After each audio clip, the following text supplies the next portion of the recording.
अब देखते हैं पूंजीवाद क्या है। पूंजीवाद में निजी व्यवस्था होती है। पूंजीवाद में सरकार का हस्तक्षेप कम होता है।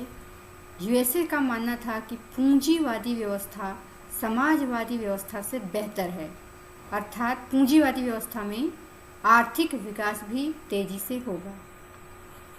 अब समाजवाद क्या है? समाजवादी व्यवस्था में सारी शक्तियां सरकार के हाथ में होती हैं। सार्वजनिक व्यवस्था होती है, निजी व्यवस्था का विरोध होता है। यूएसएसआर का मानना था कि पूंजीवादी व्यवस्था से बेहतर विकास होगा समाजवादी व्यवस्था में। पहली दुनिया, दूसरी दुनिया और तीसरी दुनिया के देश उस समय कौन कौन से थे? तो पहली दुनिया में यूएसए, कनाडा, ग्रीनलैंड, ऑस्ट्रेलिया और पश्चिमी यूरोप, ये जो पूरा यूरोप था वो दो भागों में बंटा था। पूर्वी यूरोप पर यूएसएसआर का प्रभाव था और पश्चिमी यूरोप पर यूएसए का प्रभाव था। और दूसरी दुनिया के देश वही देश हो गए जिस पर यूएसएसआर का प्रभाव था। दूसरी दुनिया में यूएसएसआर, जापान, उत्तरी कोरिया और पश्चिमी यूरोप के देश सम्मिलित थे। तीसरी दुनिया के देश किसे कहा गया? वो थे दक्षिणी अमेरिका महाद्वीप के सभी देश, अफ्रीका महाद्वीप के सभी देश और भारत सहित दक्षिणी एशिया के देश। महाद्वीपों के जो अधिकांश देश थे, इसमें से बहुत सारे देश उस समय 1945 से लेकर 1990 के बीच स्वतंत्र हुए थे। अब ये देखना है कि किन कारणों से छोटे देश महाशक्तियों के साथ जुड़ रहे थे।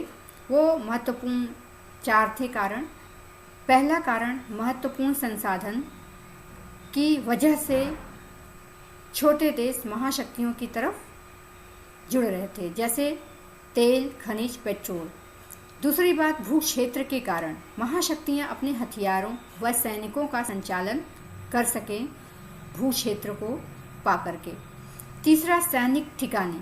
महाशक्तियों को एक दूसरे की जासूसी करने के लिए सैनिक ठिकानों की आवश्यकता थी जो दूसरे देशों के भू क्षेत्र पर बनाए जा सकते थे। चौथा, आर्थिक मदद।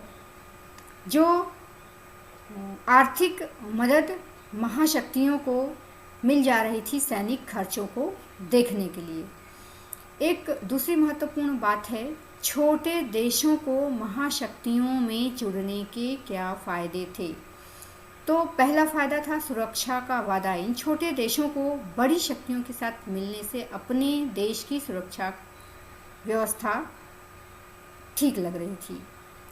दूसरी चीज, बड़े महाशक्तियों के द्वारा आर्थिक मदद भी इन छोटे देशों को मिल रही थी। तीसरी चीज, अभी नए स्वतंत्र देशों और छोटे देशों को हथियार की सप्लाई भी इन महाशक्तियों के द्वारा हो रही थी।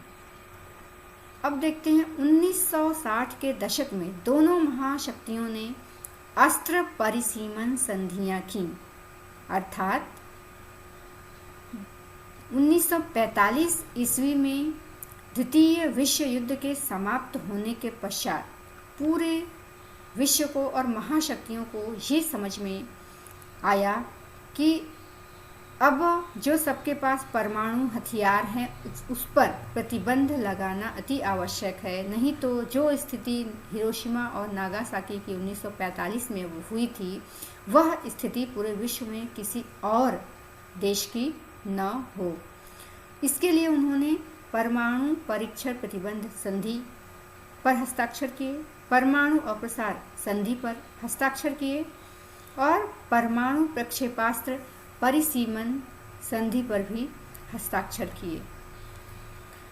अब पंडित जवाहरलाल नेहरू ने उत्तर कोरिया और दक्षिण कोरिया के बीच मध्यस्थता करके उनके बीच समझौता कराया, नहीं तो तृतीय विश्व युद्ध की स्थिति उत्पन्न होने की आशंका हो रही थी।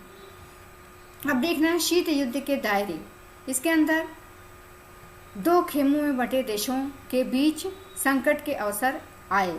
कौन कौन से संकट? कोरिया संकट, बर्लिन संकट कॉन्गो संकट और अफगानिस्तान में संकट, और इन स्थानों पर संघर्ष भी हुआ अमेरिका और रशिया के बीच, और व्यापक जनधन की हानि भी हुई।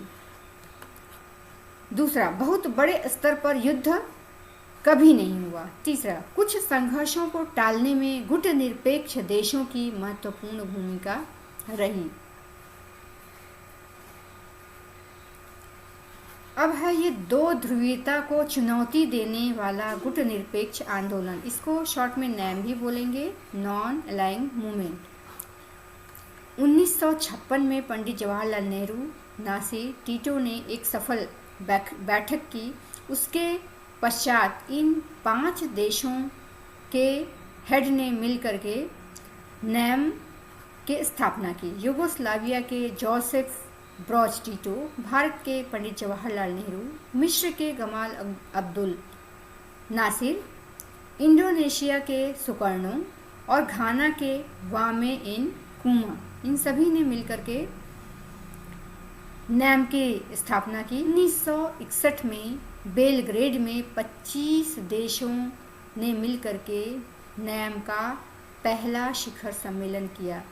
इसके बाद कई शिखर सम्मेलन हुए, जिसमें महत्वपूर्ण है 17वां शिखर सम्मेलन नैम का 2016 में वेनेजुएला में हुआ। वर्तमान में नैम की सदस्य संख्या 120 है।